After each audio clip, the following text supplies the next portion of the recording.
Excuse me, can I please talk to you for a minute? Sure. You know, you look kind of familiar. Yeah, you do too. I just want to know, do you know a podcast named The Podcast Is Mine? Oh, yeah, I know that podcast. I just want to let you know that it's mine. No, it's mine.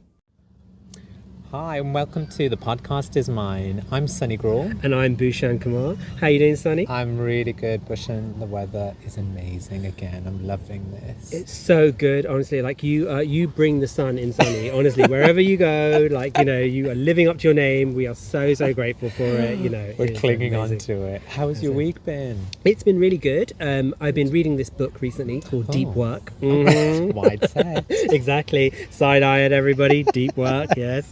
It's by an author called Cal Turner. So he's an American professor. And the kind of subtitle of the book is How to Focus in a World Full of Distractions. Okay. And it's not normally the kind of it's like a self-help book, and it's not something that I would normally read, but I found it in my local library. Okay. And it's actually really excellent. It's kind of changed the way I think about working. I feel like I need this. Seriously, though, it's revolutionary, that kind of like process. So Cal Turner talks about how in a normal working day, you've only got like an hour and a half of deep work. So deep work, it might be something where you've got to absolutely focus and you don't want any distractions at all. And he kind of gives like really practical tips and methods on how to utilize and focus yourself when you're working. And it's just been so good. Like, it's completely blown. I'm going to get you a copy. Girl, I need it. Actually, if you look under your picnic blanket right now, there's a copy. You get a copy over there. I definitely need one of those in my life. I think my personality type is one where I need a bit of guidance on structure for those sorts of things. I can nail it, but I need some kind of guidance. Some kind of framework and stuff. And that's exactly what this book does. And like, I thought this would be very American, and it's not. It's just like the way he's written it is very matter of fact. And, he talks about how you need to train other people's expectations of you, which is like a really... something I'd never really thought about. God, I've got to be careful about who I give this to. I don't want other people to train me on how to expect things. Exactly. But then at the same time, it might make for a more efficient working relationship each way. Because then, they know what to expect from you. You know what to expect from them. Okay. And then there's none of this kind of like rubbish in between of like emailing and all these kind of things popping up and. Cal Turner. So it's Deep Work by an author called Cal Turner, and Cal Turner also wrote So Good They Can't Ignore You. Oh, wow. I feel Cal knows, girl, honestly. The library of his books and our houses. So what have you been up to this weekend? I have been making the most of the amazing weather. So at the tail end of last week, I was still working, but in the evenings I was getting out and getting into... I've spent 3 days in a row in Soho. Deep work, doing deep work, I'm sure. It was a different type of deep work, and we'll be talking about that in an after hours episode. Subscribe to our OnlyFans if you want to hear that. But yes, it's so nice to be in Soho with this new alfresco mode that they've activated. It's just very European. It reminds me of being in cities like Portugal, in Lisbon in Portugal, and like Rome. It's so nice to be outside and feel warm enough to enjoy the time and the atmosphere. We don't have live music, but there was one experience that I had that I'm sure we can talk about at some point during the podcast around music in Soho. But it's been good to spend time outside safely, social distancing, and be around people. And you can tell that all the shops and restaurants, bars, they're making such a huge effort to keep everybody safe. Yeah. And to make us feel welcome. And I can imagine after so long of being maybe furloughed or, even worse, maybe laid off, and maybe they're starting new jobs, to feel like they've got some purpose. And I think it's a step in the right direction. I don't know how long it'll last, but it's it felt really good. It's very welcome, exactly. Because I imagine like Soho's not. I was actually in Oxford Street yesterday, like during the day. Zara returned. Lols, if you always a Zara. Yeah, exactly. And yeah, it was noticeable that normally Saturday in Oxford Street you avoid like the plague. Yeah. And Soho like on a Saturday night is fun, but you wouldn't really always go. So it sounds really lovely that yesterday when I went shopping, it was really nice. Yeah. And I was really surprised, like there wasn't that huge crowd and everyone was wearing masks and... Yeah, I think people and it took me a bit of time. I think this was the first time I'd been out in a shop, other than a supermarket, that when the new law had been enforced about a mandatory mask. And I forgot a couple of times, but everyone was really kind at reminding you very fairly and quite firmly when you're entering the shop. And I was happy to take that reminder. Yeah, I've seen a very small fraction of people not wearing them, and there may be genuine reasons why they can't. Yeah. but exactly. It's interesting you say that, because that was the first time I've seen Oxford Street since it's unlocked again. Not that busy, because the first couple of times I went, I think it's when it had first opened, it was rammed. Oh, really? I don't know if people have kind of maybe stepped away after having maybe had a bit of an experience and using up their money on the sales that they've saved up. But it felt quieter on Saturday as well for me, I noticed. Definitely it's very pleasant. I mean, like, if it could... In a good way. Yeah. And, like, you know, I know that all the retailers and everybody's like, oh, we're missing the tourists and we're missing the foreign money. But at the same time, it's lovely as Londoners to have the city kind of to... there's like... I mean, it's an interesting segue, isn't it? Because, like, what's the topic today that we're going to be discussing? Our topic is all about lockdown life in London as well. Yeah, lockdown 2020. And, like, it feels so pertinent to kind of... Yeah, an important topic for us to cover. Yeah. Exactly. But we'll be back right after this. And welcome back. So on the 23rd of March 2020, Boris Johnson took the unprecedented step of putting the UK into lockdown, and that was to limit the spread of the coronavirus. To say this was life-changing is a complete understatement, but it felt important to document this in our podcast, and we felt that it's the right time to do this. And the intention is to revisit this in the future and examine how our understanding has changed. So, Bhushan, I wanted to start with, what were you doing when the lockdown was announced? Yeah, so it was actually really strange because at the time I didn't realise this, but I actually had the virus. Yeah. So this was like early March.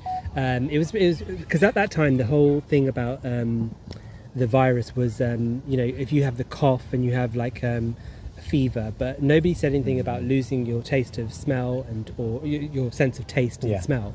And that's what had happened to me. I mean, the lead up to it was like on the day I'd been to a weightlifting class, and then I'd gone grocery shopping afterwards, and then I'd walked a long distance. Because at this point everything was still open, wasn't it? Still open, and like, the coronavirus, the noise was getting louder and louder. This was like kind of early March. I had it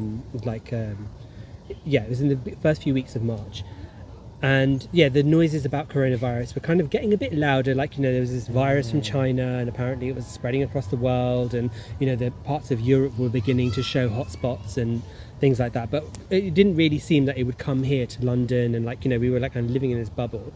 And so I felt a bit I felt very weird on on a Friday, and I felt like my thighs were really hurting, and I thought, well, I've just done an exercise class and I've just walked with the groceries like and DOMS things. kind of thing. Exactly. And then the next day I felt even worse, and then I remember I thought, I'm gonna have a really strong coffee because maybe that'll boost me up and try and get some sleep and stuff, because normally I thought like a night of sleep straight after a coffee. Yeah, apparently if you nap after a coffee, like you get like a power. It's for a power I've nap. heard that. Apparently you meant just 15 minutes, isn't it? Yeah, it's just a little disco nap, and then like you're good to go. It works. I it need works to really try well. it. But when I remember tasting the coffee, and it was just like hot water, and I was just like, why is this coffee? That was quite strong. So you didn't have the taste that soon? My taste had gone, and I couldn't smell it either, and I was like, I'm sure I put in like however much, and like it didn't feel. And I also just kept feeling really, really tired. And anyway, this kind of like built up even further, and then soon before I was kind of like sleeping like up to 15 hours a day because I was just so exhausted and tired, and it was just the virus, like it was Does it feel like a normal fever? Sorry, it didn't. This is the thing. Like it felt like normally with a fever, like kind of I normally have like a fever for a week or something, and it goes away, and that it kind of breaks like in the second or third day, and then the rest of the time you're recovering. This didn't seem to go away. Like it just kept constantly. I'd wake up in the morning, and like it's only my vanity that used to make me go and have a like I was so like I could be on my deathbed, and I was like dressed exactly, showered and dressed. And I have to say, like I had the virus for about 16 days, and I think only 2 of those days I didn't shower because I was just like I couldn't do it. I was just so, like one day I remember I could barely stay awake. Like I'd be up for like half an hour, and I'd lost my appetite entirely, and like I was feeling nauseous all the time. And thing was, like when I was looking at the symptoms, like when the coronavirus symptoms, it didn't say any of that. It just said that if you've got a continuous cough or a new cough, if you've got a temperature, stay at home, don't go to the surgery. And then I tried the 111 thing as well, and it just said like, did you get through? No, and I just like kind of it didn't. I was doing it online, to be honest. I didn't call up, but it didn't. It just said like stay at home and self-isolate, and that's all I did anyway. And what was really strange is like day 9, I woke up and I felt absolutely fine. Like I felt weak, but I didn't feel the virus. Like in the sense that like I could stay awake for longer than half an hour, or I didn't have my taste and my smell back.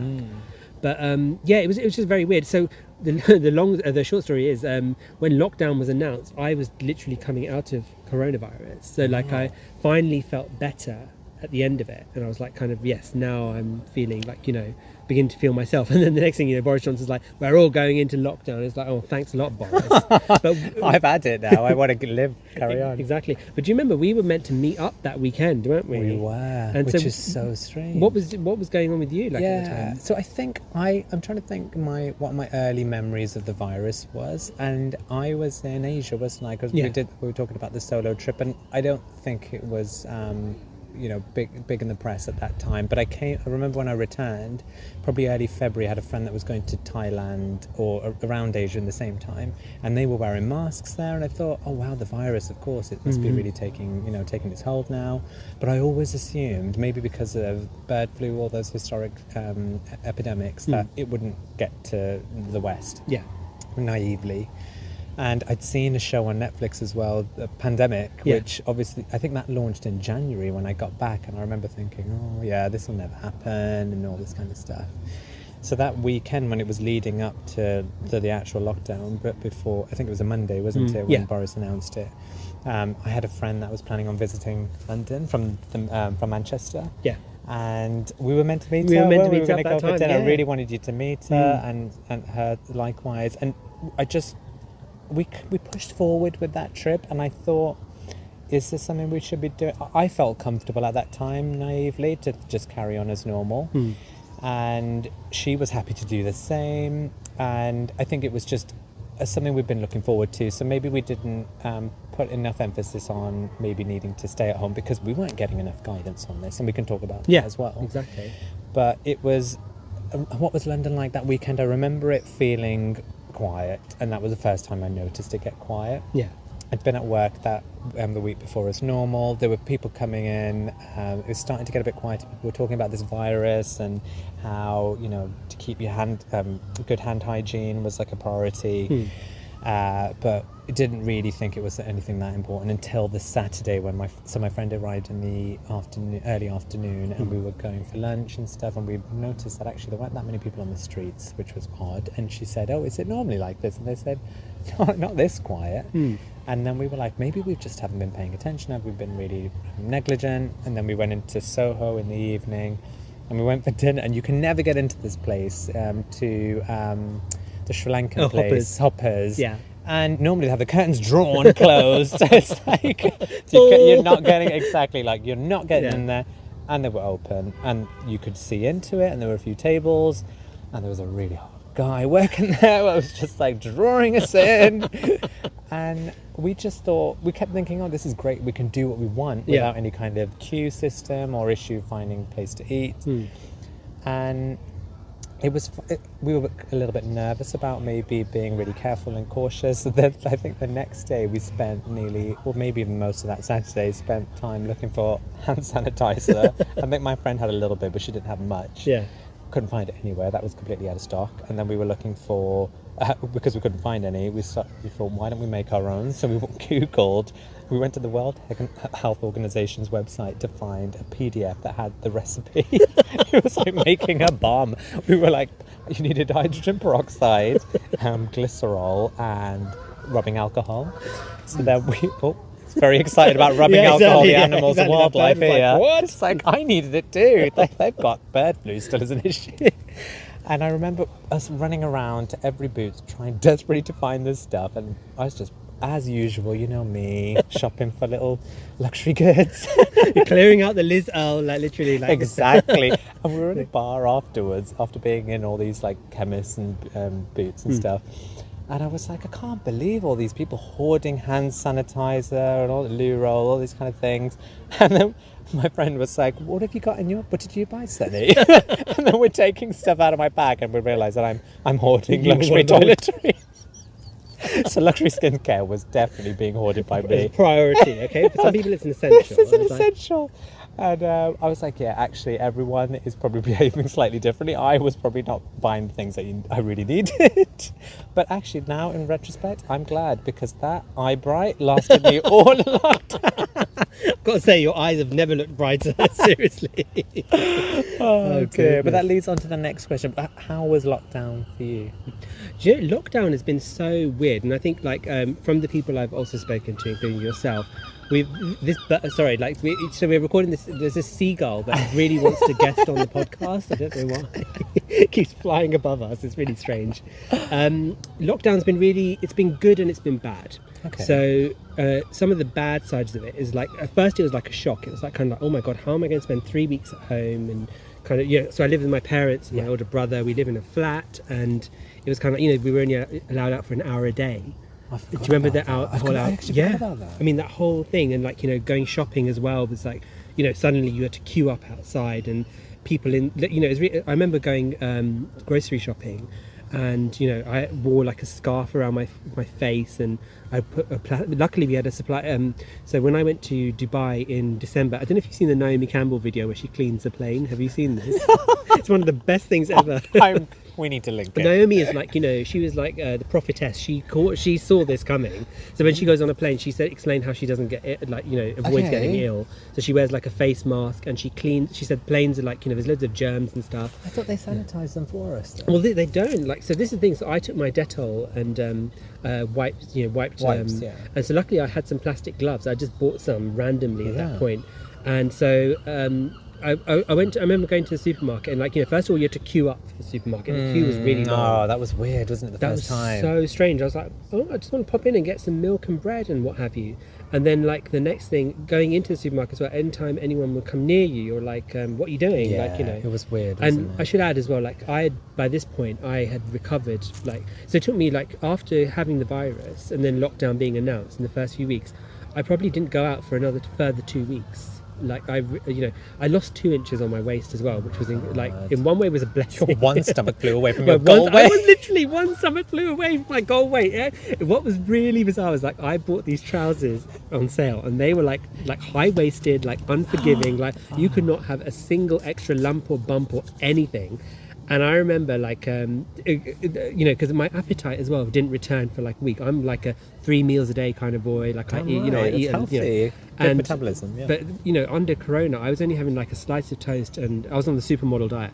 Half a cup of coffee and a slice of cube toast. Of cheese. A cube of cheese when I felt faint. Not that I could taste anything. And I remember even after then you still couldn't taste. Yeah, and I was for a week I was skinny for a week, and it was incredible. And I remember putting on these trousers, and I could zip them up, and I could hook. I didn't have to use any of my styling tricks to hide the muffin top. There wasn't a muffin top. I was like, oh my God, my stomach. Even my mum kept saying to me, oh my God, you're so skinny, and I was just like, thanks. I've waited a lifetime to hear this from you. Fabulous. That so in that way, it's it was kind of bad, because then suddenly all these but then also it reminded me of what was important. I was very lucky that I was with my family. Yeah, thank God. That that I've been able to hug my mum and just be there for her, look after her, and kind of make sure that she's okay. And were they okay? Did they catch coronavirus? So weirdly, no. So I was very good about self-isolating. I was very good about, like I said, I had my Naomi kit. Yeah. So you had your throne in your bedroom. You were like, you guys serve food outside my door. Just leave the tray. And the thing was, because I wasn't eating and stuff, and I was very adamant of not going into the communal areas in the house. I spent literally 2 weeks in my room just sleeping. That's the right thing to do. And I was very whenever I'd use the loo or anything, I'd always make sure I wiped after with the hand wipes. You want to protect your family. Yeah, exactly. And so that, I was lucky in that respect. But in another way, I was I think what the whole kind of lockdown has done is it brought up all the good and the bad.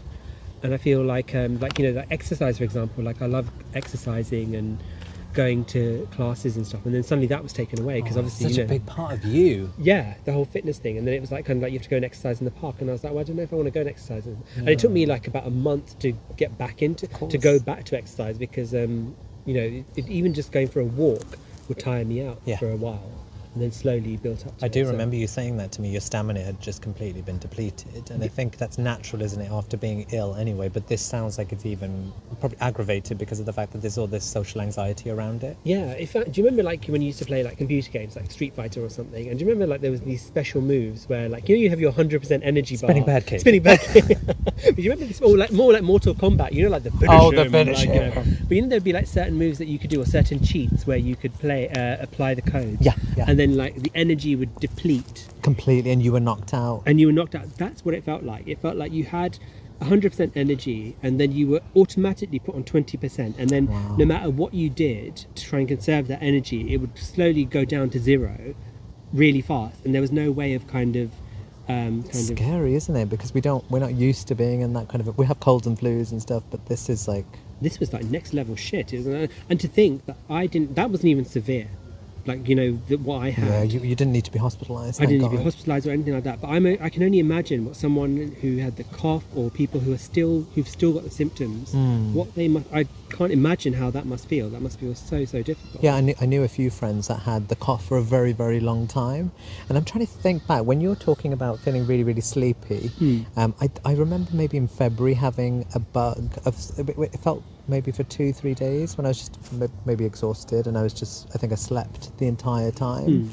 I'm not sure if it was COVID. I don't remember the cough. Maybe I had a different version. This is the thing. We have not been given like the right information and it's so unique, the experience, isn't it? I think so. I think everybody reacts differently to it, because like normally if there's like a cold or a flu in my house, one person gets it and then the other person gets it. Do you know what I mean? It passes round. So it's weird that my, touch wood, thank God that no one else in my family got it. Or they were fine with it, Yeah, but, I can imagine other people haven't been as lucky. So this is the kind of lockdown conundrum, isn't it? Like in one way, like you realise how lucky you are that, we're lucky that we have like shelter, we have food, we have, we have access to things, and like, we've been relatively better off than others. Yeah. And at the same time, like when it's been tough, like mentally, like, when you've been stuck indoors with your family all day, or like you've not been able to do certain things, like it's felt so difficult. Like you literally feel like you're wading through mud. And like, it's so right. So how about you? Have you found the same? Or you're kind of reminding me of all the challenges I had, because before I came to meet you, I was just kind of reminding myself and reflecting and going through like my photo album, because I typically take photos to remind me of things in the future. And I went through and I was like, damn, there was so much that's gone on, because it has been a long time. But then also I thought, you've just reminded me how difficult I did find it in the beginning, and it was more dealing with the practical stuff, because there was so much messaging from the government. It was obviously very mixed. From work, speaking to friends a lot. Everyone, because I live alone, everyone was like, are you okay? Do you have everything you need? And feeling like everything was in short supply. But then I think I'm really OCD anyway, and a bit of a clean freak. So when I realised that I had to sanitize everything, I don't know how to draw a limit on that stuff, because I would go out to a shop and then spray myself when I come home, but then I was like, no, but I've touched my phone, so I need to spray my phone.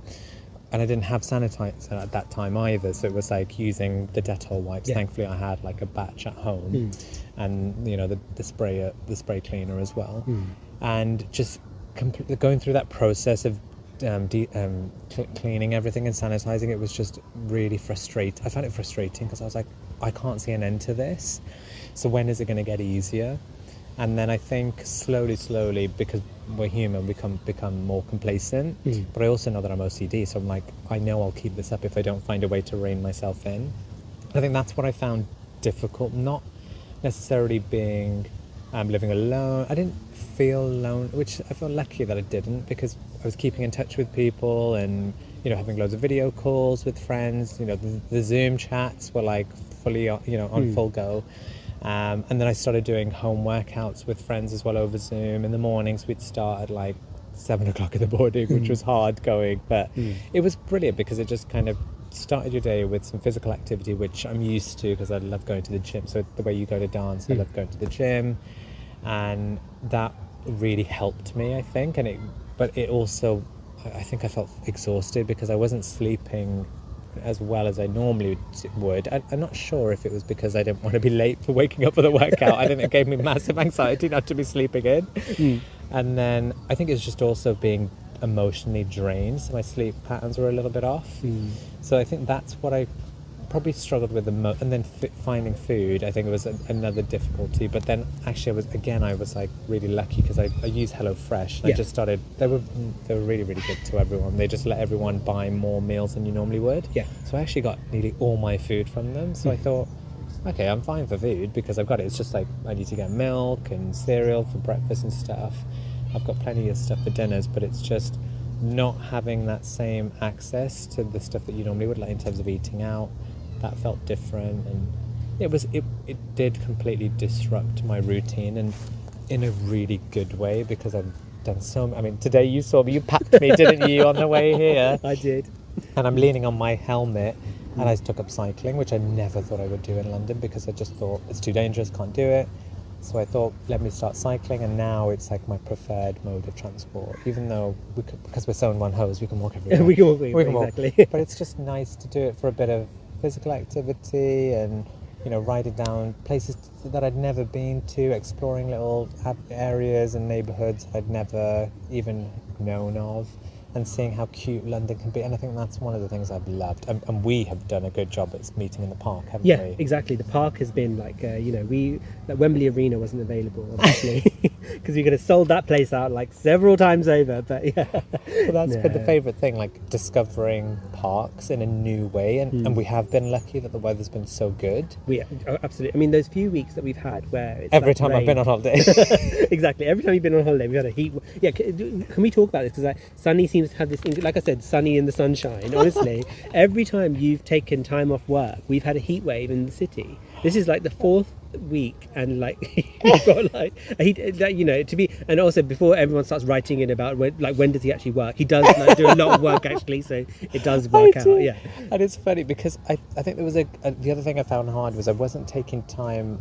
I'd had a few holidays and stuff already, so it wasn't like I was desperate for a break. Yeah. But I did need a break because emotionally I was drained. Work was so intense still, and it still is really busy. And I was just afraid of taking time off because I thought, what am I going to do? I'm alone, I'm in lockdown, blah, blah, blah. So I thought I've got to keep working through.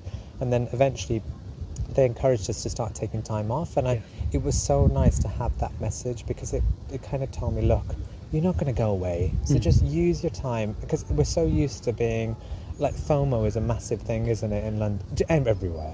But London in particular. I mean, I'm so glad you said FOMO, because that's exactly what I was just thinking. I was thinking how during lockdown it was like walking around and you'd see everything was shut. So like obviously the bars, pubs, cinemas, theatres, everything, and you just knew that.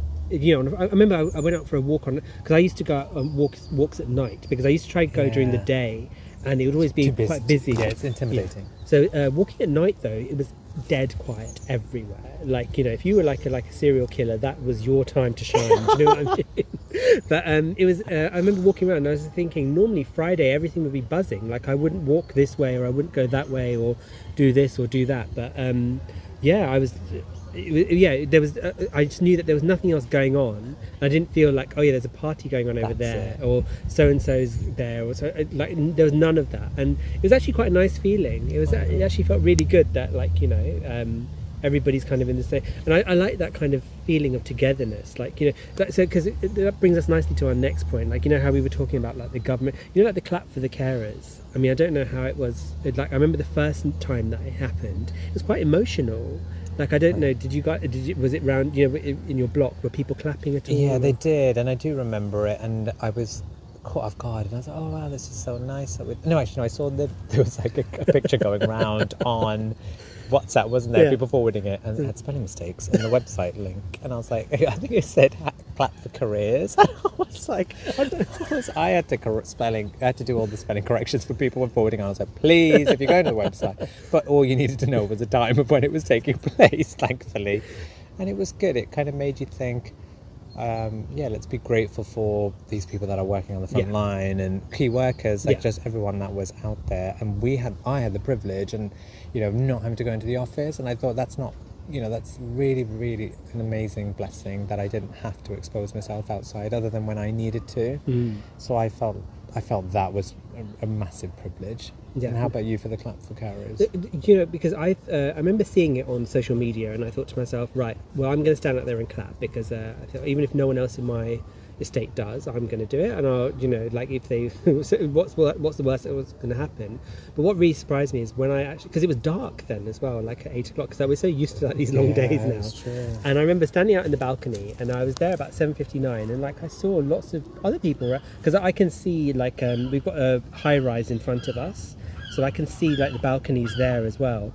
And this is what I'm telling you, this seagull is so like our guest contributor. So thirsty. Exactly, your segment's coming up. Hang on.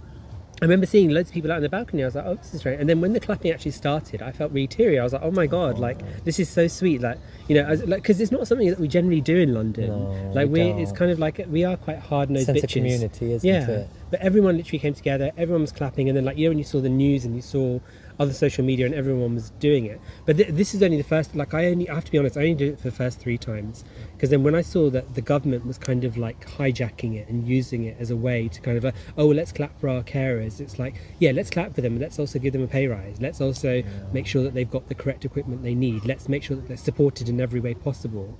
I mean, like, you know, there was that, was it Sir Tom or somebody who walked his garden, you know. Him. I mean, that's a wonderful thing for him to do. He shouldn't have to do that, though. Yeah, he did. Like, isn't it terrible that a 100-year-old man had to do that? Like, he should be enjoying himself, like, you know, or do you know what I mean? He shouldn't have had to have done that to raise that money, because the NHS should be funded by the government.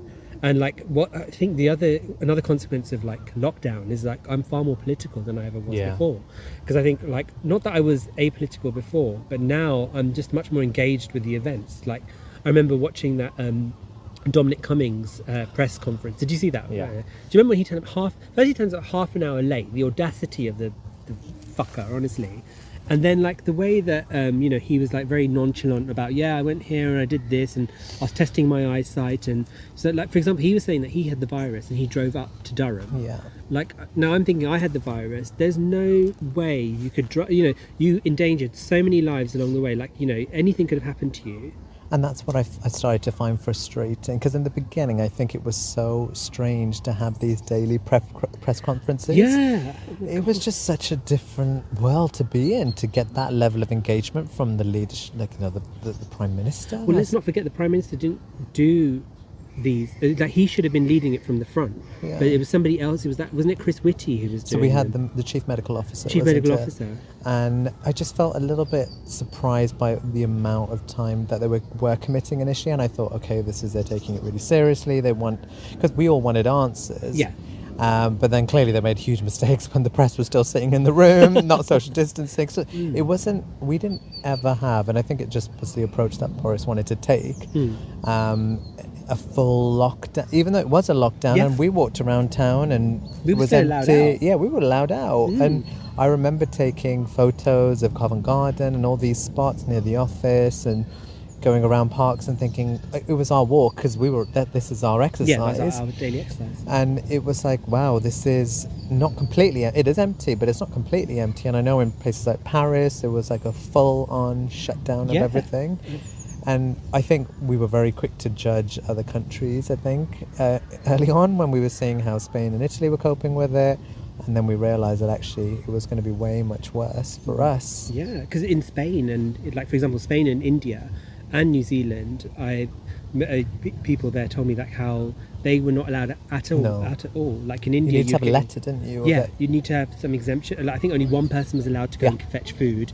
In India, food was delivered to you, and their lockdown was imposed like 24 hours before. Quickly, like, you know, and if you've ever been to India, you can imagine what a billion people, Herculean task that was. But do you know, I was recently reading as well how that, you know, the idea of the lockdown was to kind of flatten this curve and stop the rate of infection rising, but and it would have been more effective had it come in earlier, because we were actually closer to our peak when lockdown came in than we should have been. So actually our lockdown should have taken place back in February. So it makes me wonder, like, would I have got it in March if you'd have been locked down? We've been locked down. Yeah, have you actually thought about maybe where you even caught? You just wouldn't have any, because it's just you're living your life. I was just living my life. I mean, I imagine that it was probably, being a Zone 1 ho did probably backfire on us at this point, you know, going to the exercise class. Because I was also thinking as well, like, when people were coming back, you know, this government's all been about, like, taking control of our borders and all this nonsense, but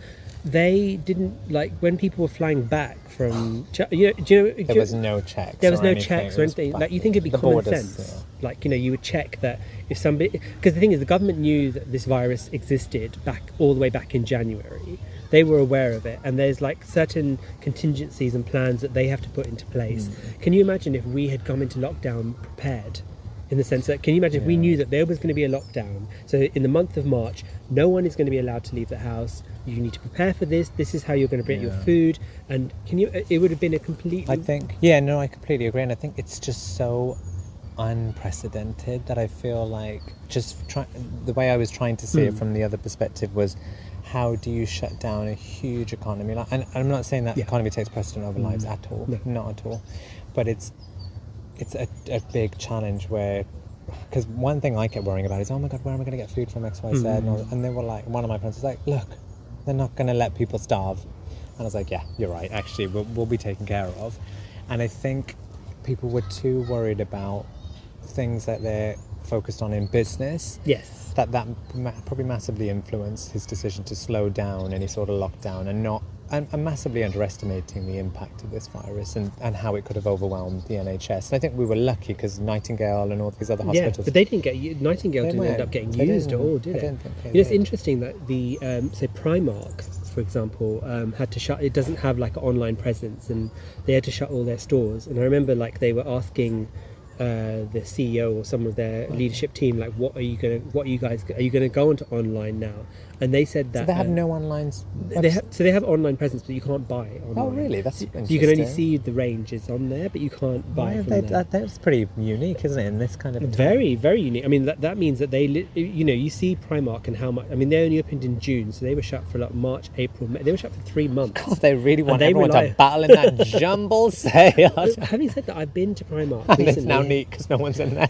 It's gorgeous. It's such a wonderful shopping experience. Like, there's the sanitizer and like there's availability of products. You don't have to queue up for ages. Wow. I mean, like, not. But what was interesting about what he said that we can replace money, but we can't replace people.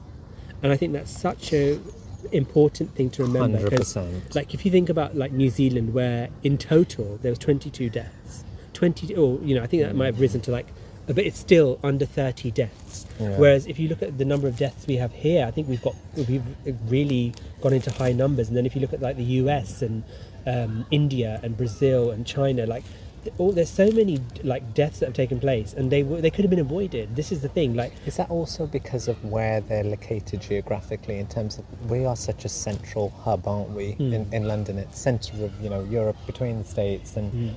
It's a place, I mean, Heathrow Airport is like the busiest, isn't it, in the world, or something, highest capacity, and I just think it must be easier for us to have a higher volume of people that are maybe even transiting through, maybe for a day or two, stopovers, whereas New Zealand, I think they may have that benefit of saying, look, if you're going to New Zealand, you're clearly going to New Zealand, and they have a smaller population, a lot more space, a lower density.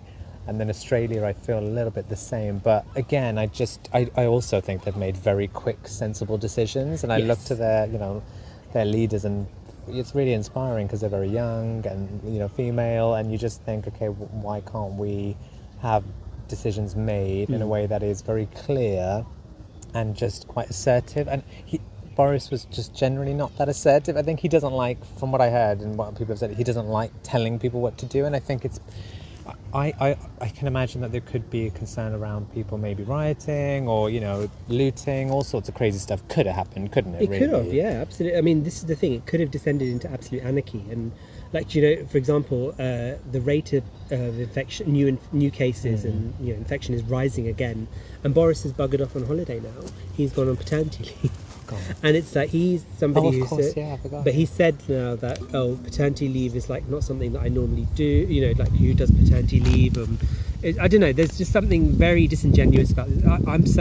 I've become so critical and cynical of this government now, and I just don't like the way that they've handled this. And like you said, like you're right, we are like a geographical like transit hub, and like so much of the world, like and that's what we rely on as well, our economy. Exactly. But, even if we're keeping the economy, if we're thinking that the economy is like the priority here, but it's at the cost of people's lives. Yeah, exactly. That's what's scary. And the thing is, like in a society, like if you start valuing profit over people, then you're only as strong as your weakest people in your society. So if we're not protecting the vulnerable, if we're not protecting the weak, there's also people who victims of domestic abuse. So it increased massively. And like, you know, being in lockdown, I can understand how these things can like escalate and happen, and it's just kind of like, that's the kind, like, I feel the government should be protecting vulnerable people like that, and also in care homes, the way the virus spread in care homes. That should have been managed clear, especially given the fact that we knew that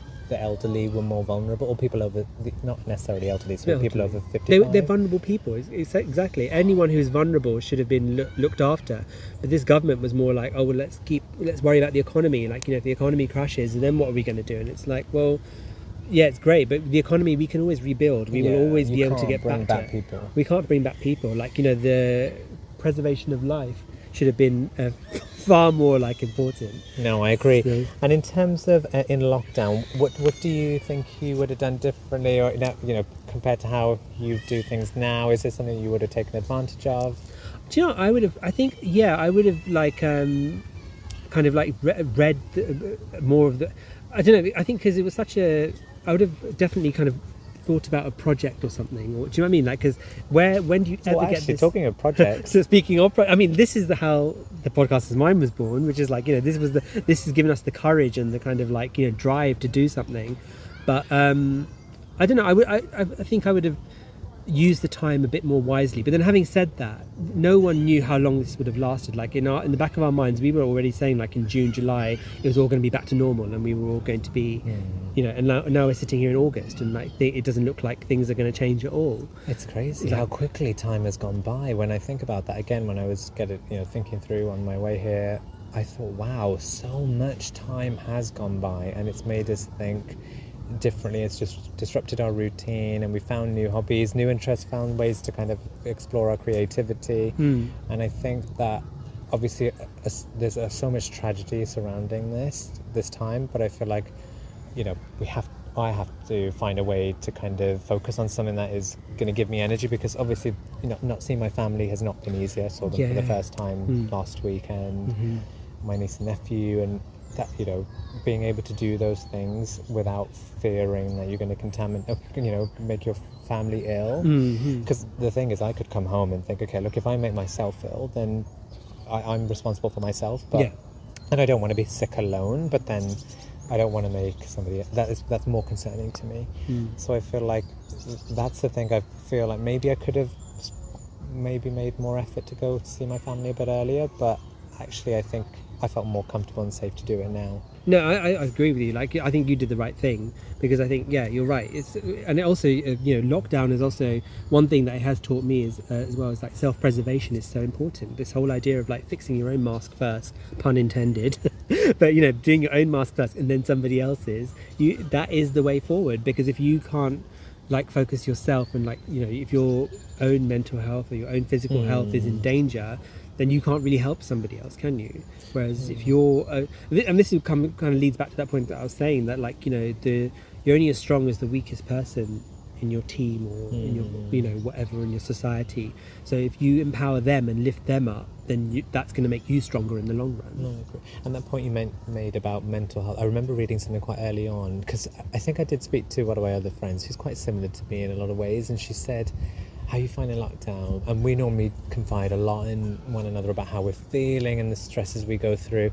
And they were like, I'm fine at the moment. And I was like, me too. And we were like, wow, why is it that we feel okay? It's not, everyone keeps saying, are you okay? And I'm kind of like, actually I am. Is there something that I'm just not saying?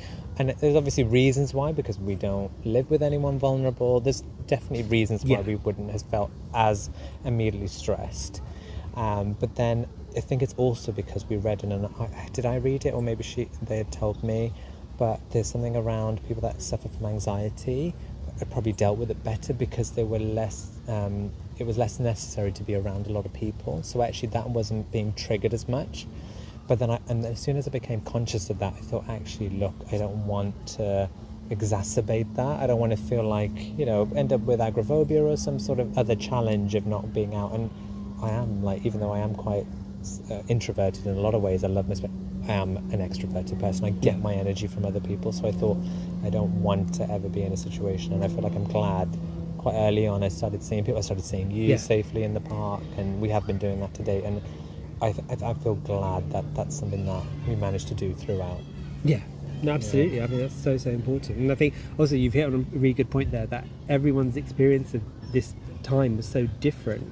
I think that's kind of why we wanted to do an episode of it, because I think, imagine in a year's time where we kind of think about like, oh, lockdown, like even like you were saying, like, you know, you forgot how it was right at the start of it. Yeah, I did. And like, you know, lockdown's eased, for want of a better word. I mean, like, I don't know if we're still in, you know, we could still go back to that phase again. So this is kind of like our crossroads Brittany, like, you know, our time capsule, like, you know, oh, let's open the time capsule. Do you remember what happened during, like, you know? Oh dear. But it's So what is your what will be your abiding memory of lockdown? I think it's going to be, actually you go first, because I need to think about it. So I think it is park life. Yeah. I really do. Just being able to do things very, very differently, and wanting to find a way to slow down and appreciate the moment, and not being so concerned about fear of missing out, which is something that has always consumed me for a long time. Doing trips constantly and being on this hamster wheel, I felt as though this is something that I'm going to take away from this and find a way to retain it in my routine. That's a really good way of putting it. Yeah, I think mine is like, I'd say mine is like an echo of that, in the sense that I've probably learnt how to refocus my energy. Like, for example, we've been talking about doing this podcast for donkey's years, honestly. Years. And like, it's, you know, it was the pandemic that kind of gave us the kind of like chutzpah and like, you know, push forward to like say, right, all right, let's just do it. It doesn't matter, you know, see what happens. And I think I think it's that kind of sense of like, everything that can be taken away from you so quickly. Or, you know, we were talking earlier about going out dancing and how much we miss dancing. And like, you know, and I'm thinking now how before pre-lockdown I was always like, oh yeah, I'm going to go to the club one day and I'm going to go and dance and stuff, and then I always kept thinking, oh, I'll go next week, or I'll do this next week. And then lo and behold, now it's not there, and now it's the thing that I want to do the most. So it's I think it's definitely about refocusing and redirecting my energies into things that I really want to do and really love. I think that's going to probably be what I take away most from it. That is great. We will be right back. At the time of recording, new cases of the virus are still being reported in high quantities across England. Wearing a mask, washing your hands regularly, and social distancing are now part and parcel of our lives. Who knows if we'll ever see a time like we did pre-COVID. I know. When are you going to be able to go back to Eve Lom and like buy products? Well, first of all, you bought their entire stock. I mean, I cleaned them out. Zone 1. Like, you cannot get never mind toilet paper, hand sanitizer. Eve Lom, you were not able to get, because you. It's because of me. You two are like shady bitches. Like, you've got your own WhatsApp group together. I know. Practically. Even Liz Claiborne. What's it, Liz Claiborne? No, Liz You just invented a new brand that I'm definitely going to be trademarking. Liz Claiborne. Have you never heard of Liz Claiborne? No. It's an actual fashion brand. Yeah. Oh, sorry. Is it fashion or is it beauty? I can't remember. No, it's beauty. It's another beauty brand. They need to work on their branding. We don't even know what the hell their product is. Well, you're an exclusive contract, aren't you, with Eve Lom? I got an amazing email from Eve Lom. It was directly to their beauty community. It made me laugh so much. It was like using all these phrases that we were so used to hearing, like, you know, it's uncertain times and unprecedented events. We want to let you know we are here for you. Our customer service are on between 9 and 5. I was like, this has got better working hours than my therapist. It made me laugh so much, but that was the kind of thing that reminded me, look, you know, we've got to find a way to treat ourselves in lockdown and do something that makes us laugh a little bit. And I did post about that on Facebook, and it went down a treat. And my hashtag of "Don't panic, moisturize" went down quite well. Priorities, honestly, like, never mind about like sanitation, like, you know, but Eve Lom. I mean, like, I've never used her products before. Are they any good?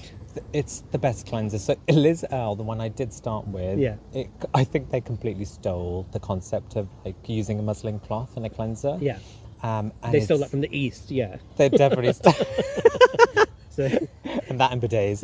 And then this cleanser is absolutely amazing. It just leaves your skin feeling so supple and hydrated. And it's, even now, during really hot and sweaty times that we're in, it's...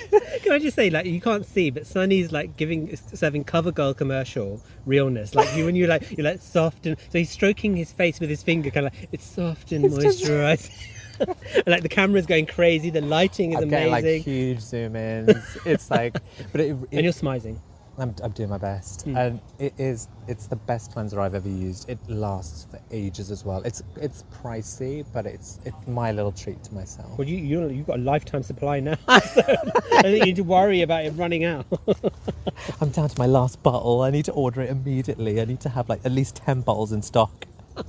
Imagine your bathroom is probably like an Eve Lom showroom, isn't it? You haven't seen it yet, have you? Oh, I need to show you. Well, yeah, next time you come over, you'll get to see my little display collection. I'm sure when people come over, they probably think I'm crazy because of the OCD. It's just insane. It's on level 10, the way I've arranged my bottles. But yeah, I'm definitely a hidden ambassador for these brands. Well, well, hopefully they can sponsor us. They could be like. I'm happy for that. Yeah, definitely. If they send us free products, we'll definitely do full reviews. Because I'm caveating everything I've said unless I get a check in the post. Yeah, you can do it for. So, we've confirmed that Eve Lom is yours. She's yes, and the podcast is also mine. Excuse me, it's mine. No, it's mine. We hope you enjoyed listening. Please don't forget to like and subscribe to our podcast and tell a friend. You can follow us on the socials, Facebook, Instagram, @thepodcastismine, Twitter, @podcastismine, or email us, thepodcastismine@gmail.com. Oh, and one more thing, the podcast is mine.